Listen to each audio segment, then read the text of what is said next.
to this week's Wisdom on Wednesday. Today we're going to be doing a bit of a refresher about how to give feedback in those moments when we're having some conflict and some differences with the people that we care about. So it might be a moment with your child, with your partner, with your colleague, with your boss, with your neighbor, any of the people that really matter to you in your life. And those moments where there's some difference of opinion and where we get into this kind of tug-of-war of who's right or who's wrong, what's good, what's right, what's good or bad, or right or wrong, or the truth and not the truth, and a way of dropping out of that tug-of-war and finding a way through those points of difference. So thanks for joining me, and let's dive right in.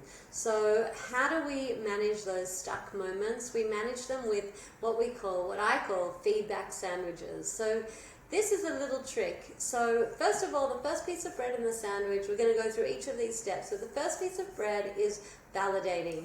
And the meat in the sandwich is what's happened, what we're thinking and feeling.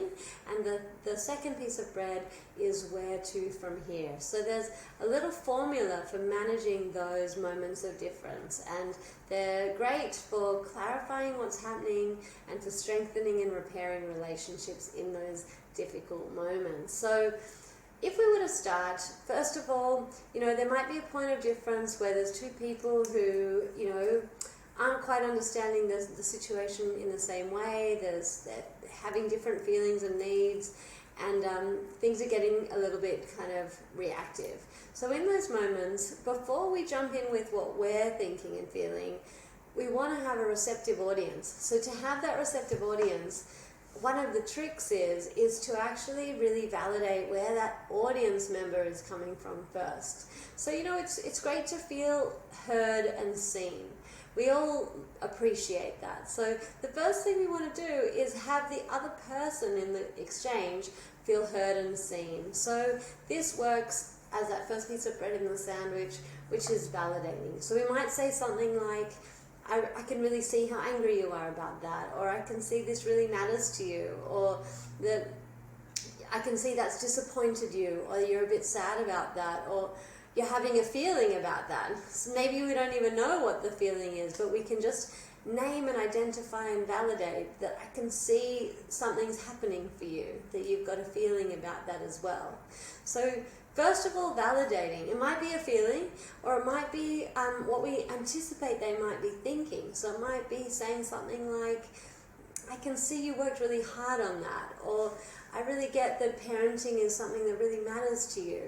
Or it might be that, I can really see you really enjoying that and you don't want to stop right now. So we're validating whatever position that other person's coming from. And it doesn't mean we're agreeing with it. It just means we're validating what we imagine it's like in their shoes.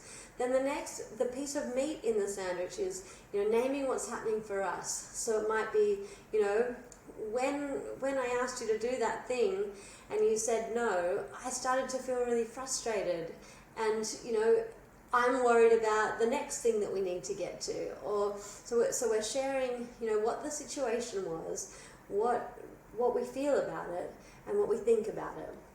So and we're using I language. So we're not saying, I think you feel. We're saying, what I'm thinking and what I'm feeling was this. So that's the piece of meat in the sandwich. And then the other piece of bread, the final piece of bread in the sandwich, is making a clean request.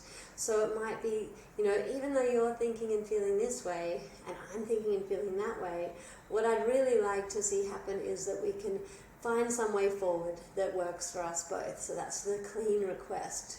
So you've first of all validated the other person, then you've shared what you're thinking and feeling, and then you're making a clean request of where to from here, or what we can do better next time. So that's that last piece of bread in the sandwich.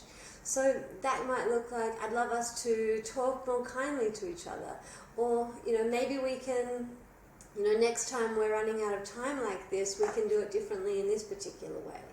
Or maybe, we can take into account what you're thinking and what I'm thinking and find some way forward somewhere in the middle.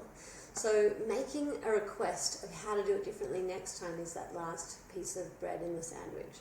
So I hope that reminds you of, a key little tip for managing those spiky moments